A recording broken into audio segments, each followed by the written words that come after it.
Hello dear candidate. तो देखो security guard job vacancy आस जाइए जार लोकेशन ऑल ओवर ओडिशा। तो प्रत्येक जिलार ब्लॉकर पिला माने जॉबटी को आवेदन करें एवं 100% नियुक्ति पाइपर।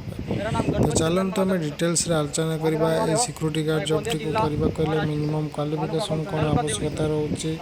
तो ठीक से भाया तांकर हाइट केते रोचे, वेट केते रोचे, यही सब विषय आम डिटेल्स आलोचना करवा एवं किभली भाव में आपण मैंने आवेदन करके जॉबटी पाइपर से विषय में आलोचना करवा। पूर्व जो कैंडिडेट मैंने प्रथम करी यूट्यूब चैनल टी विजिट कर भिडियो देखुं से सर्वप्रथम सब्सक्राइब कर दिंतु, जहाँफल कि ओडिशा आसुवा समस्त प्रकार जॉब वैकेंसी आपरे एवं 100% नियुक्ति पाइपर। केवल जो सिक्योरिटी गार्ड जॉब नुहे, मेडिकल सेक्टर आसुवा मेडिकल अटेंडेंट, पियन यही भाव में ओडिशा जेकोसी जॉब वैकेंसी आसो आपको सर्वप्रथम अपडेट पड़े से चैनल टी को सब्सक्राइब कर दिंतु।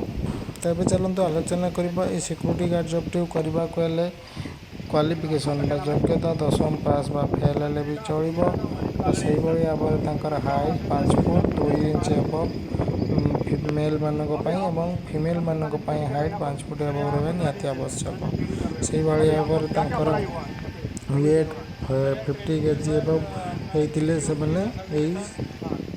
सिक्योरिटी गार्ड जॉब टी को आवेदन करें। चलते आलोचना करवा।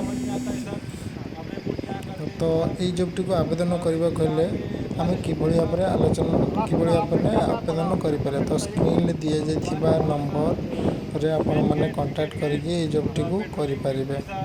तो एवं डॉक्यूमेंट कौन कौन आवश्यकता रोचे, Aadhaar card, bank passbook, passport size photo एवं मार्कशीट तार आवश्यकता रोचे। मनकर 10th मार्कशीट नहीं से विदाउट मार्कशीट जॉइन करें।